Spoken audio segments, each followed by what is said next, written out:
Hello, everyone, and welcome to the very first session in our series on moving to OER. Today, we are discussing what is OER, or Open Educational Resources, and what is OA, Open Access Resources. We will have time for questions, both recorded and unrecorded at the end, but please feel free to put your questions in the chat at any time. This session is being recorded, and a link to the recording will be sent to everyone who has registered, or you can go visit our YouTube page and watch it again whenever you want. Today's session is going to be hosted by Glenn Benedict, the UDC Libraries Access Services librarian. So take it away, Glenn. Hello, everyone. Welcome to the first of our spring 2024 faculty webinar series, moving to OER. And so today we're just going to sort of dip our toes in and talk a little bit about what is OER and OA, because I'm sure those are terms that everyone, especially most faculty, have been hearing about over the last couple of years. So we're just going to talk briefly about it. Like Megan said, I am Glenn Benedict. I am the Access Services Librarian here at UDC. And so in terms of what we're going to talk about, we're just going to discuss what is OER, what is OA, a little bit about what is the difference between the two. The two are pretty interchangeable, but there are some differences. We're going to talk about the Open at WRLC initiative. And finally, I'm just going to sort of preview some of the other upcoming webinars in this series. So if you have any questions about, more in-depth questions about OER and OA, I'll let you know that a lot of those are going to be addressed in these upcoming webinars. So our first thing we want to talk about is what is OER? So like Megan said, it stands for Open Educational Resources. These are educational materials, teaching materials that are published with an open copyright license.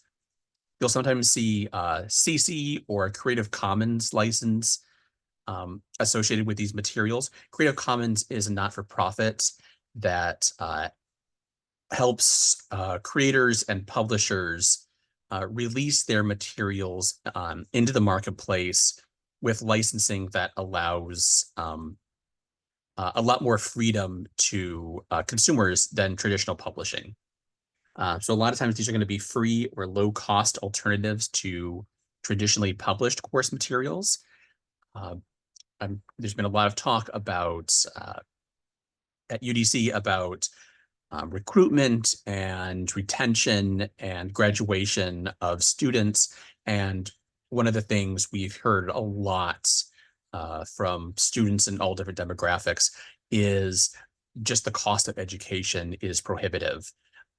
It's prohibitive to start, it's prohibitive to continue, and it's prohibitive to make it all the way to the end to graduate with your degree.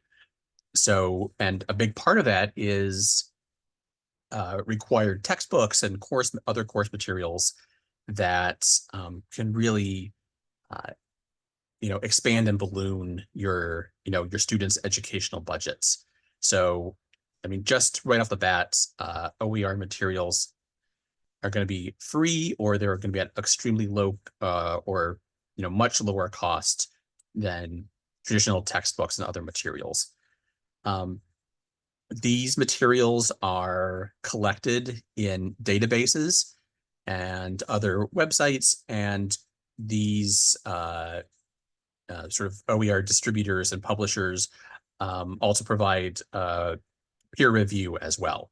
So just like traditionally published course materials, you can be confident in the quality of these.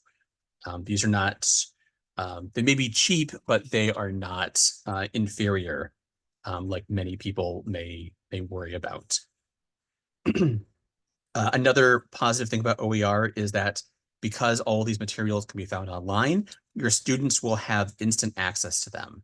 So they don't have to worry about going through the bookstore or fiddling with Brightwave or any of the other e-publishers and all of the restrictions that they place on their content. So if you have a student again, because they are lower cost, they can be accessed right away, as opposed to sometimes students have to wait to be able to afford the books or to wait to see you know, wait to see how much of the book is going to get used in the course before they go ahead and make the purchase that they do with the traditionally published course materials. So another selling point for OER is that your students will be able to start each course with all the materials they need, because you don't have to worry about either proprietary technology or the prohibitive cost of these materials. And there's not just textbooks. There are lesson plans and handouts, even some full courses available online.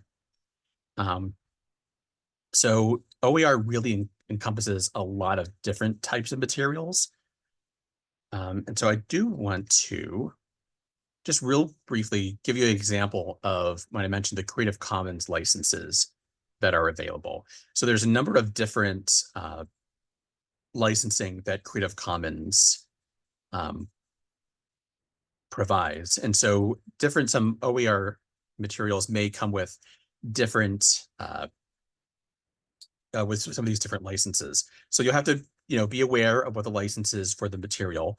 But primarily for educational use, everything is you can copy and publish.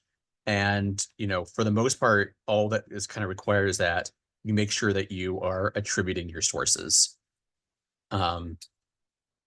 So, edits the broadest common Creative Commons licenses allow you to do things like copy publish the material for your students. You can adapt it for commercial use. You can modify and adapt it.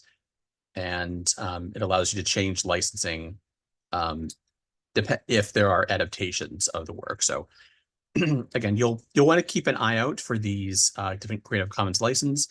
But as we progress in this webinar series, we'll go into more detail on these and what kind of things to look out for.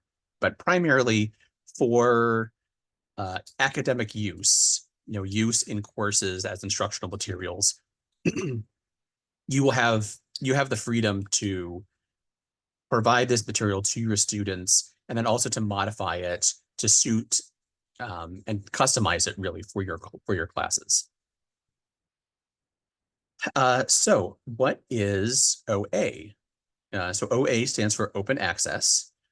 So at its most broad, open access is any material that's freely available to the public. So examples could be pre or post prints of articles, widely shared data, material that has either copyright has expired and has fallen into the public domain. That is sort of a very broad definition of OA. And in this definition, OER itself is a subset of OA. What OA provides is the ability to sort of modify and adapt material through those Creative Commons license. You might also hear OA specifically in terms of academic research or journals or articles. And in that case, it is the OA movement in academic publishing is one that really strives for the removal of paywalls and other barriers to published research, especially research that is publicly funded, with the idea that if the public is, through government grants and loans and, publicly funded universities and other institutions, that if that research is being conducted with the public's money, i.e. with government money, then that the results of that research should be made available to the public as well. So you may hear OA in a couple of different contexts. So at its most broad, it sort of covers anything that is available to the public, with OER being, a subset of that category. Or you may hear it specifically referred to as part of a movement within academic publishing. So one thing I would like to draw your attention to is the Open at WRLC initiative. WRLC, of course, is the Washington Research Library Consortium. That is the consortium of libraries that the UDC libraries belongs to. So we have mutual borrowing. You can go to other libraries that are part of the consortium. These are primarily university libraries that are in the broader DC area. So American Catholic, George Washington, George Mason, Georgetown, Gallaudet, Howard, I believe Trinity is part of that as well, and some of the associated law schools as well. Marymount, that's the one I was thinking of. Um, so you may be familiar with with our CLS service. That's our consortium loan service, where we have a courier that comes around every day so it's really easy and convenient for you to request and receive materials from from our partner institutions. You may not know that we have a number of working groups that sort of discusses, library issues in a really broad sense, and how can we collaborate on some of these bigger issues. And one of those is our textbook affordability working group, sometimes called TOG.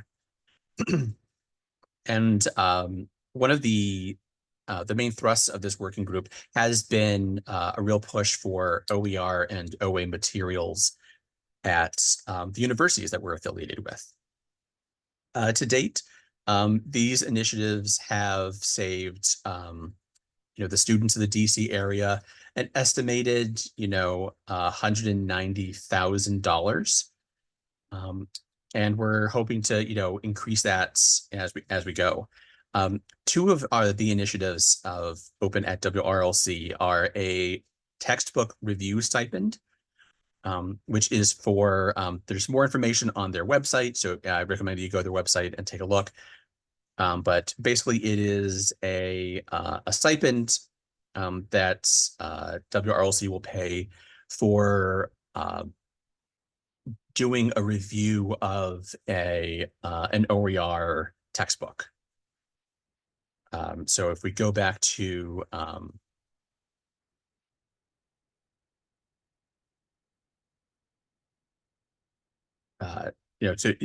in order to oh, yes.